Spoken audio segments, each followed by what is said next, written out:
নানা দেবে, মামু বাড়ি দিল্লি গিয়ে পড়বা, বাংলার জমিনে জায়গা হবে না। এই চট্টগ্রাম থেকে স্বাধীনতার মহান ঘোষক প্রেসিডেন্ট জিয়াউর রহমান সাহেব দিয়েছিলেন।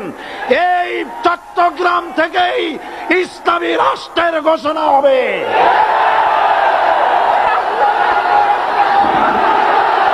সুতরাং আমাকে যারা রাজাকার বলবে তারা পিতৃ পরিচয়হীন অবৈধ সন্তান।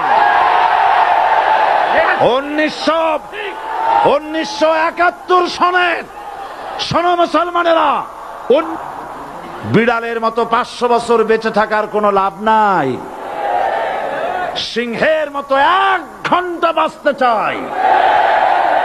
প্রধানমন্ত্রী সুদ্ধা অন্তত 3 শতাধিক পার্লামেন্টের সম্মানিত সদস্যরা সেদিন বসা। 1997 সনের বাজেট বক্তৃতা যখন আমি করতেছিলাম, ডক্টর কুদরতে খোদা, নাম রাখছে কুদরতে খোদা, আসলে গজবে খোদা। এই লোকটি নাস্তিক, ইসলামের চূড়ান্ত দুশমন। তার প্রণীত শিক্ষা ব্যবস্থার যখন সমালোচনা করছিলাম, ট্রেজারি বেঞ্চ থেকে আমাকে বলা হলো রাজাকার। আমি আমার সমস্ত শক্তি একত্রিত করে বলেছিলাম, শুধুমাত্র হিন্দুস্তানের রাজাকারেরাই আমাকে রাজাকার বলতে পারে। আমি বলেছিলাম 1973 সন পর্যন্ত আমি বাংলাদেশের কোন রাজনৈতিক দলের নেতা এবং কর্মী ছিলাম না। আমি রাজাকার নই। আমাকে রাজাকার বলে যদি তাকেও প্রমাণ করতে না পারে 10 কোটি টাকার মানহানি মামলা দায়ের করব।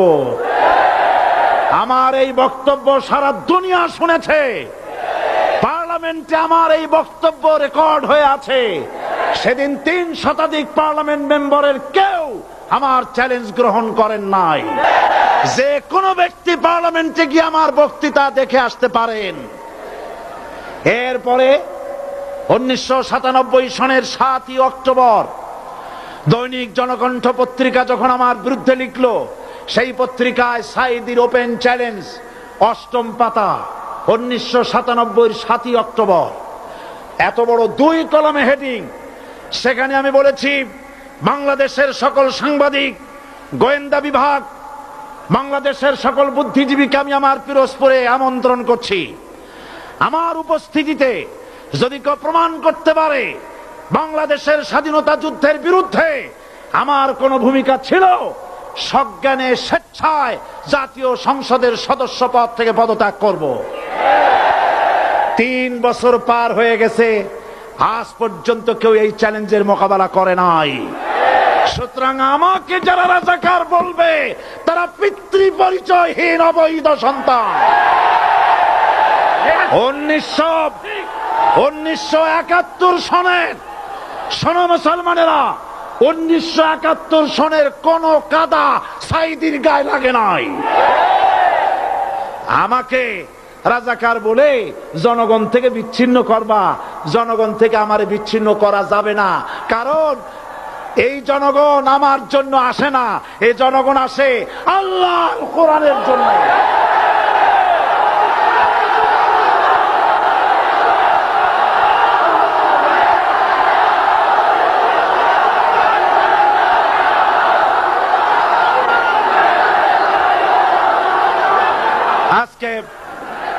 আর যারা ইসলামের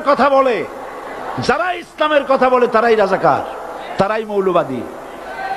মৌলবাদী বললে আমরা অসন্তুষ্ট হই না, কারণ মৌলবাদী শব্দটা আসছে মূল থেকে। মৌল শব্দ এসেছে মূল থেকে। মূলবাদী তার মানে যারা মূলে আছে। মূল হলো কোরআন, মূল হলো হাদিস, মূল হলেন আল্লাহ, মূল হলেন আল্লাহ রসুল। আমরা আছি মূলে। এখন বলেন তো, মূলের শক্তি বেশি না আগার শক্তি বেশি?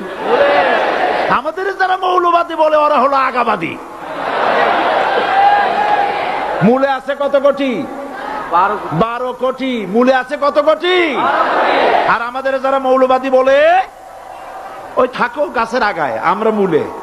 লাভালাভি বেশি করবা না, 12 কোটিতে গাছের গোড়া আসতে নানা দেবে, মামু বাড়ি দিল্লি গিয়ে পড়বা, বাংলার জমিনে জায়গা হবে না। এ কথা বিশ্বাস করো। বাংলাদেশের মুসলমানদের শরীরে এক বিন্দু রক্ত থাকতে শয়তানের তৈরি করা ধর্মনিরপেক্ষ মতবাদ বাংলার জমিনে কায়েম হতে দেওয়া হবে না, হবে না।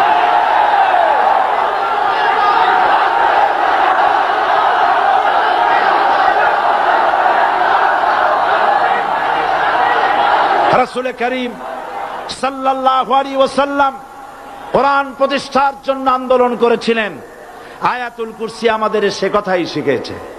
আল্লাহ রাব্বুল আলামিন বলেন, আল্লাহু লা ইলাহা ইল্লা হুয়াল হাইয়ুল কাইয়্যুম। প্রাণ খুলে পড়েন, আল্লাহু লা ইলাহা ইল্লা হুয়াল হাইয়ুল কাইয়্যুম।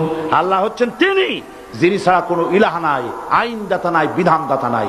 আমরা মানুষের তৈরি করা আইন মানি না।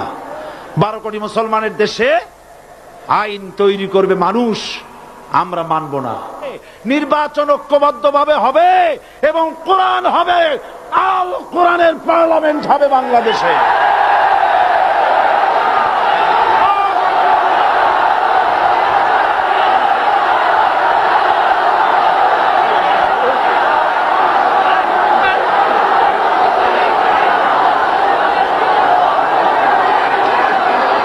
চট্টগ্রাম থেকে স্বাধীনতার মহান ঘোষক প্রেসিডেন্ট জিয়াউর রহমান সাহেব দিয়েছিলেন।